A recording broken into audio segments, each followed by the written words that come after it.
Siapa yang tidak kenal dengan kata VOC?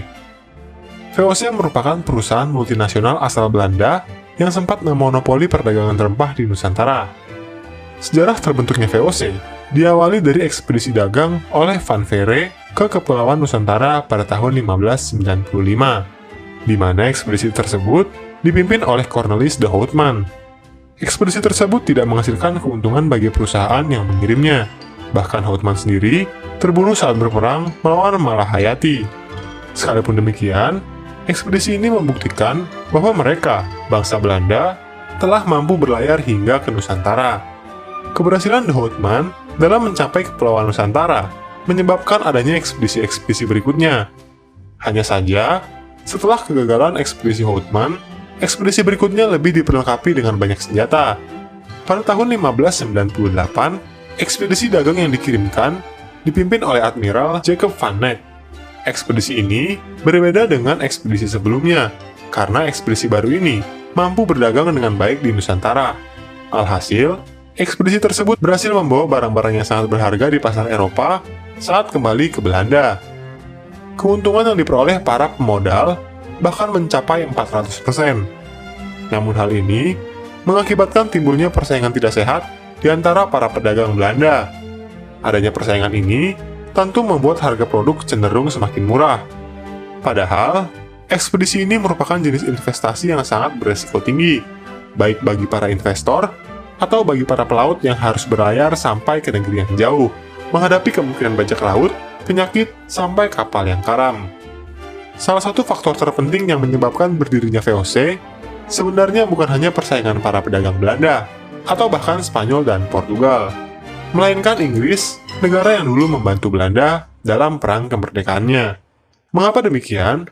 Karena di tahun 1600, Inggris mendirikan EIC, atau yang dikenal dengan East India Company.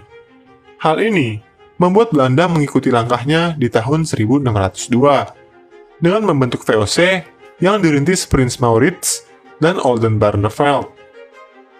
VOC adalah perusahaan multinasional dengan sistem pembagian dan kepemilikan saham yang terbuka untuk umum. Ia memiliki daerah monopoli perdagangan dari Tanjung Harapan di ujung Afrika Selatan. VOC diurus oleh Heren 17 yang sesuai namanya, diurus oleh Dewan Pengurus yang berjumlah 17 orang. Dan dewan tersebut berkedudukan di negara Belanda. Selain memiliki kantor di Belanda, VOC juga memiliki kantor di daerah monopolinya, sehingga menjadikan perusahaan tersebut menjadi perusahaan multinasional. Karena kekuatan VOC yang terlalu besar, menyebabkan adanya kesulitan dalam hal menangani permasalahan di daerah operasinya, sehingga dibutuhkan seorang perwakilan yang dapat menyelesaikan permasalahan secara cepat dan tepat. Perwakilan yang mewakili Heren 17 ini disebut sebagai Gubernur Jenderal. Kekuasaan VOC, khususnya di daerah Nusantara, dipimpin oleh Gubernur Jenderal yang juga dibantu oleh Dewan Hindia. Dewan Hindia bertugas untuk mengawasi dan memberikan nasihat kepada Gubernur Jenderal, mengingat kekuasaan yang diberikan kepadanya memang terlalu besar dan dapat disalahgunakan. Kekuasaan yang dimiliki Gubernur Jenderal sebenarnya merupakan kekuasaan yang dimiliki oleh VOC, mengingat Gubernur Jenderal merupakan perwakilan Heren 17 yang merupakan pengurus dari VOC. Kekuasaan yang dimiliki VOC terbilang besar dan istimewa karena memiliki hak-hak istimewa layaknya suatu negara, seperti membangun undang-undang peraturan, membentuk pengadilan, mengangkat pejabat, mengangkat hakim, membangun kapal dagang dan kapal perang, merekrut pelaut dan tentara, menyatakan perang, mengadakan kerjasama dan perdagangan dengan penguasa-penguasa setempat, dan membangun benteng pertahanan. Kekuasaan VOC yang menyerupai suatu negara pada awalnya ditentang bahkan oleh anggotanya sendiri. Pada saat itu, Ricklof van Goens meminta agar VOC membentuk suatu pemerintahan yang merdeka di kota Ceylon. Tetapi hal itu juga ditolak oleh Dewan Pimpinan VOC sendiri, karena bertolak belakang dengan tujuan perusahaan yang bersifat profit-making. Tujuan VOC dengan berlayar ke negeri yang jauh adalah untuk mencari keuntungan yang sebesar-besarnya melalui perdagangan. Pada awalnya, kekuasaan yang dimiliki VOC memang tidak digunakan. Namun, lama-kelamaan, seperti kata Jan Pieter Zoon Cohen, Berdasarkan pengalaman saya di Asia, Belanda tidak mungkin menjalankan perdagangan tanpa perang, dan perang tanpa kepentingan perdagangan. Penjelasannya sangat sederhana.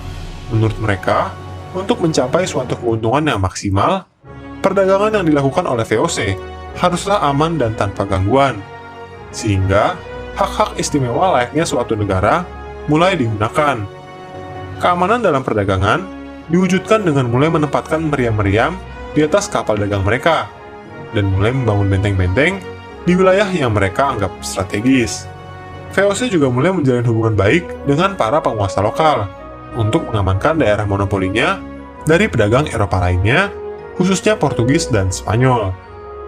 Sekalipun awalnya VOC menggunakan kekuatan militer demi mengamankan bisnisnya, namun lama-kelamaan, hal tersebut berubah untuk menguasai rivalnya, meskipun tujuan utamanya tetaplah sama, yaitu mencari keuntungan. Lalu, seperti apakah kisah VOC selanjutnya? Tunggu konten berikutnya hanya di Inspek History.